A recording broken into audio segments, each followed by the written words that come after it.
different topic, balancing the I and the we. So if you'd like a flyer, as you go out, there's just a table there with flyers. This is also if you'd like to know more about the college, this is our latest newsletter that also shares the stories of the students and how they got to CDC. If you're interested in future events, we've also got a little sign-up sheet, so you can just put down your email address and we will just email you out what's happening and coming out the rest of the year. This is just a little, we always sort of have a wish list at CDC, and we put a little wish list in here of things that we sort of need because we live off of donations and support of local well-meaning people that help us. We've got a really desperate need right now, so I'm just going to throw it out there because maybe you can help us, but our house is very damp and very cold, so we really just need a dehumidifier. If anyone has a dehumidifier sitting around they're not using, or one they'd like to sell cheaply or whatever, please just let me or one of the students know tonight. Otherwise, we're going to keep trying to look for one just so that we can get the dampness out and get the cold a little bit under control. So this week and next week and a few other weeks during the year, we have Father Dominique with us. Now, Father Dominique's been a priest for 24 years from the community of St. John, and he's very much a world traveller because he gets asked to preach in many different countries. Every time he comes here, we get little gifts from places that he went to. So we just got rosaries from Jerusalem because he was just over there in the Holy Land, and then he was also at Haiti and in Asia somewhere. Where was it? Where were we in Asia? Bangladesh. Yeah. Just recently, and then there's what else? We got little gifts from Philippines as well. Basically, he goes around supporting communities by preaching and giving the support through just his presence and his wisdom and guidance. So we're very blessed to have him. He's been speaking about St. Therese this week, which has been really good for the students, the spiritual. But tonight he's going to be speaking to us about what is true freedom. So going a little bit deeper, I think, into that topic. So I hope you enjoy that. And then please, afterwards, you're welcome to come over for a cup of tea just next door right here. There'll be a cup of tea and some supper as well. You forgot to say that we need cakes. We need baking, cakes.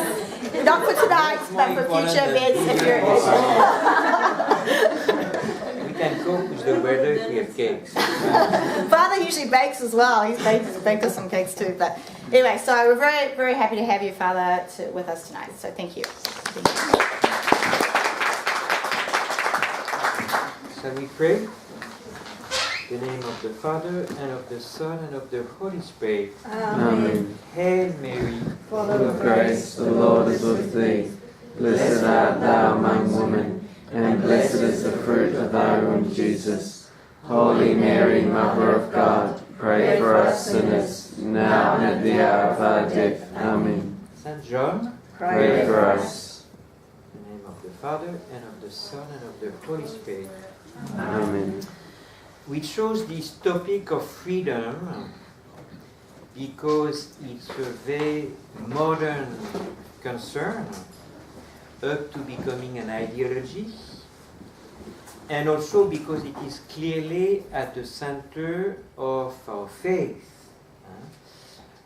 If you have read the encyclical of the Holy Father, Benedict XVI, on faith, he reminds us, and on hope also, he reminds us that redemption means to be freed from slavery, and to be freed from slavery of sin. But the first experience of redemption that the people of Israel enjoyed was the slavery, if you remember, from the Egyptians. And under the leadership of Moses, and first of all under the leadership of God, they discovered a new freedom.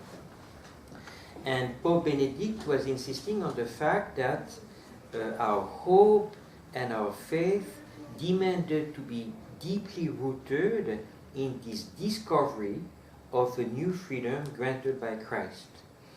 And he also underlined the fact that maybe this experience of being freed thanks to Jesus was a very strong experience in the early church, while today there's a risk either not to have this experience because we are baptized as a child and basically we don't really know what it means to be freed from slavery at that age, obviously, or because even which is sad.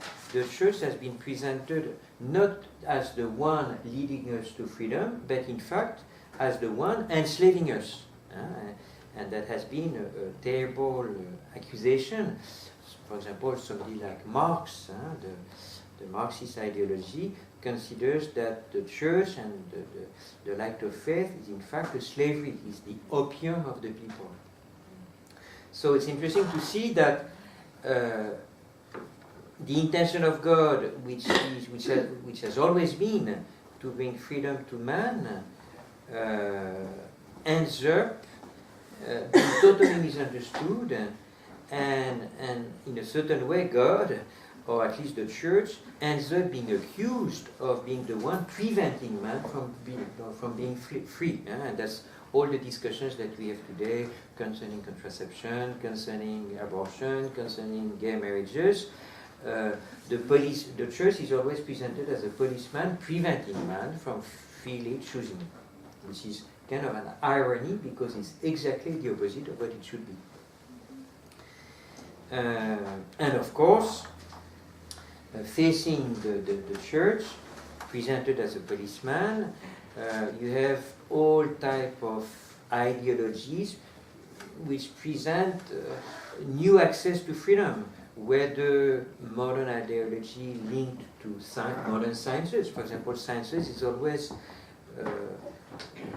promoting a dream where man will at the end be free of suffering, or will be free of aging, or will be free of choosing even the type of child that you want to have. So the promises of modern sciences have been extremely strong in this seduction, leading man to believe that the source of freedom is definitely not God. In fact, God is trying to enslave us. But the real source of freedom is what comes from man: modern science, efficiency, power. It's not a new temptation, obviously. It's a very strong temptation today. It's not a new temptation. It is, in fact, as old as the first temptation of Adam and Eve in the garden. If you remember, the main argument of the devil is to tell Eve that, in fact, God is preventing Adam and Eve to be free because he's afraid of them becoming like God. And therefore, God already, according to the devil, is trying to enslave man to make sure that he will remain in his own limits and not try to replace God. And that's not by accident that Jesus calls him the father of lies. And we see this constant temptation in man to use a type of freedom where he could pretend to replace God.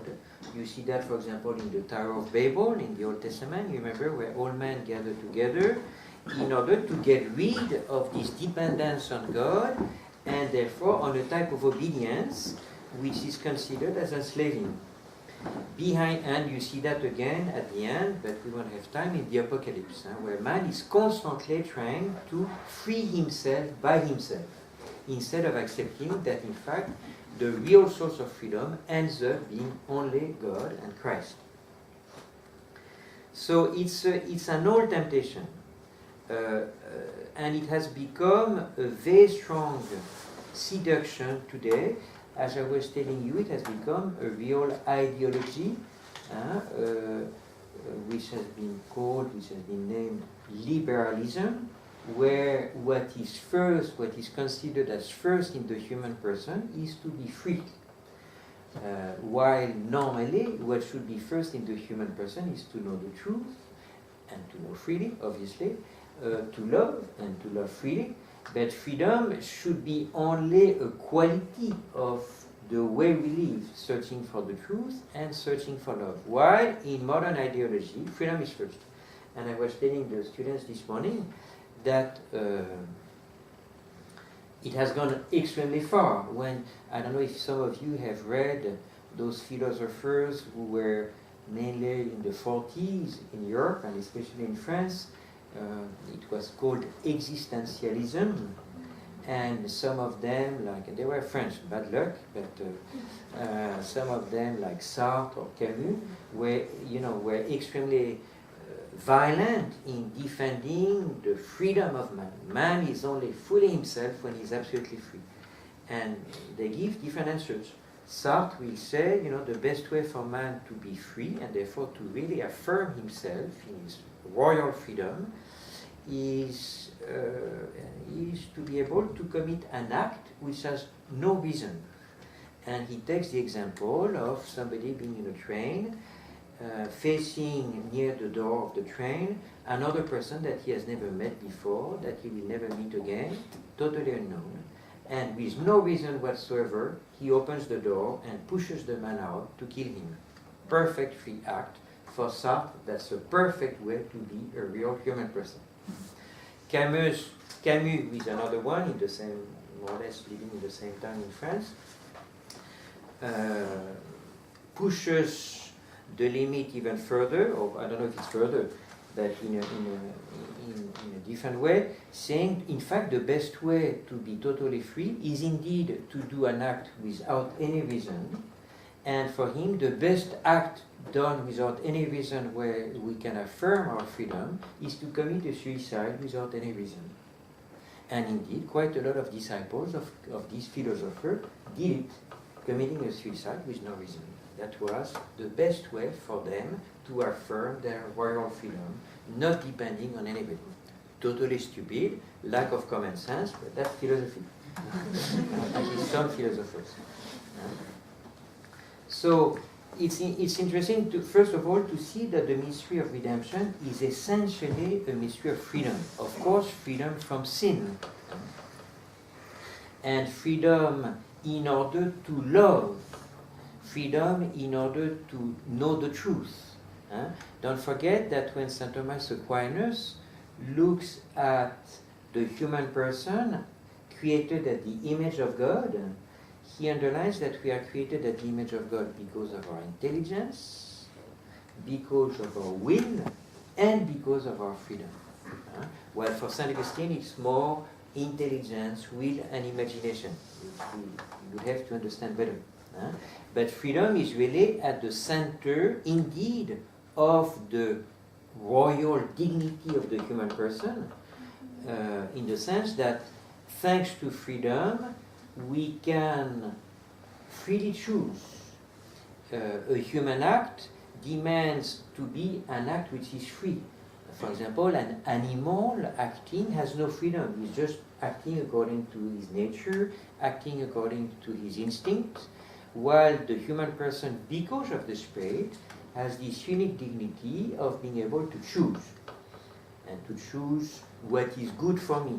So freedom is not an end, but it's a quality that I need to develop in order to be able to freely choose. And it's interesting when we look at the life of Jesus in the Gospel to see that basically there are two categories of people that Jesus meets. There are people who are extremely free, and others who are enslaved. And what is interesting is that those who are usually the most free are the sinners and the poor. And those who are the most enslaved, those who are the least free, are the Pharisees, are those who depend on the opinions of others, those who are tied up by pride or vanity, so much or by wealth that they have to protect, or by power that they have to protect, and at the end they have so much to protect in their as a person and in their life that clearly they are not free.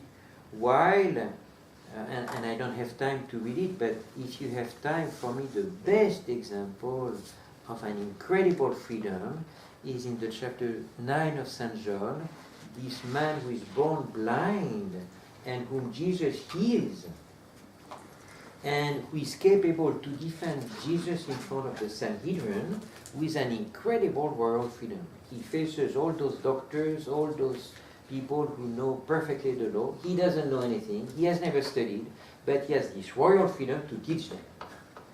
Because he's poor enough and humble enough not to depend on the opinions of others.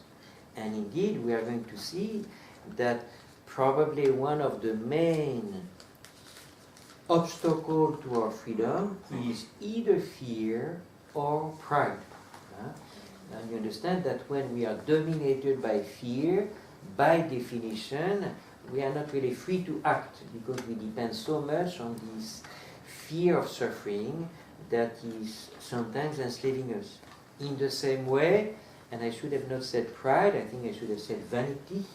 When vanity is in us, we depend a lot on the way people look at us. When you're proud, you don't. Because when you're proud, by definition, you don't care about what other people think about you. Because you, in any case, consider that you're the best. But it's not a good freedom. While when you're in vanity, you need the appraisal of others. And therefore, your politicians, for example, people in politics are full of vanity because they constantly need to look at the polls and to see whether they've moved from 25% to 26%, how much people appreciate them. Totally enslaved. Maybe today, I don't know if this is the only example, but maybe the best example of lack of freedom is in any person in politics, because they're constantly depending on what others think about them. And what is interesting is that Jesus, facing the doctors of the law, facing the priests of his time, faced people who are not free. And maybe one example is Nicodemus. If you remember, Nicodemus would like to be free. He's interested by Christ. He understands that this man is intelligent and probably wise and maybe even a prophet, but he's still afraid of what people will think. So he comes at night to make sure that other people are not going to see what he's doing. No freedom. While when the Mary Magdalene, sinner, probably a prostitute, an incredible freedom. In front of everybody, she comes in the midst of a meal. She's impure, she's known as the sinner, as the, and she comes at the feet of Jesus. Everybody's criticizing around her, and she just goes, kisses his feet, puts perfume, sheds tears, freedom, royal freedom. It would be interesting to know why she's so free. When compared with those doctors who know, who are used to govern, who are used to have an authority on others, and who in fact are not free at all. So before trying to answer all this, and we'll go further, maybe it's good to make a distinction between the different types of freedom that we can enjoy. There's first of all maybe the artistic freedom, which is normally the one that we develop first. Artistic freedom in the sense of when I have an idea, I want to build this, I want to do this painting, I want to redesign my room or my house. I start with an idea that I have, and then I am free to execute what I think is good. It's the freedom of working according to the ideas that I have. An artist needs to be free, otherwise he'll never be a good artist. You can never impose on an artist to paint what he doesn't want to paint, because he has, right? You agree? That would be really nice. Okay. Yeah, I've tried to impose on Jenny. But normally you can never, unless the artist is really a saint, but normally you cannot impose, because I was going to say the privilege of an artist is to be the one who is inspired, and therefore to work according to his inspiration. Is what we call an artistic freedom. It's basically the freedom of doing what I want to do according to the inspiration that I have. And very often for us, because of we don't see clearly, freedom is understood at that level. When you say I'm free, at least when you're a teenager, what you mean is I'm free to do what I want, which is a very artistic freedom, which is not the deepest freedom that is entrusted to us by God. There's another freedom which is much deeper and I think much more interesting, which is the freedom to love. And therefore, at the affective level, it's not anymore the freedom to do, but the freedom to choose somebody as a friend and to carry this person whatever happens. You understand that the freedom to work, I can prevent you to exercise it. You're an artist, you want to work, you're inspired, I remove all your chisels or all your brushes, then you cannot paint. It's over. So it's a relative freedom, in fact. Even if in our little psychology, we consider that this is the best freedom, the freedom to do whatever I wish. In fact, it is a very relative freedom, because when you want to be free to do whatever you want, sooner or later you find a brick wall, which again, what some philosophers have developed in saying that the worst enemy to our freedom is others, is other people. Because sooner or later, when I try to be free in all that I do, I meet somebody else who tries also to be free, obviously. Then clash. So it's always a very relative freedom. Even if, again, today, it seems to be the most important. Freedom to do an abortion, freedom to conceive a child the way I want, freedom, okay. In fact, it is a very relative freedom. While the freedom to love, nobody can stop me. Nobody can prevent me from exercising my freedom to love.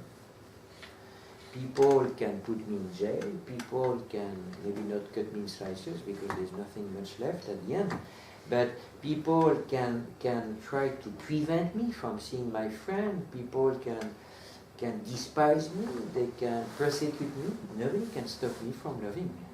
Nobody can stop me from choosing a friend in my heart. Nobody can choose me. That's a real freedom.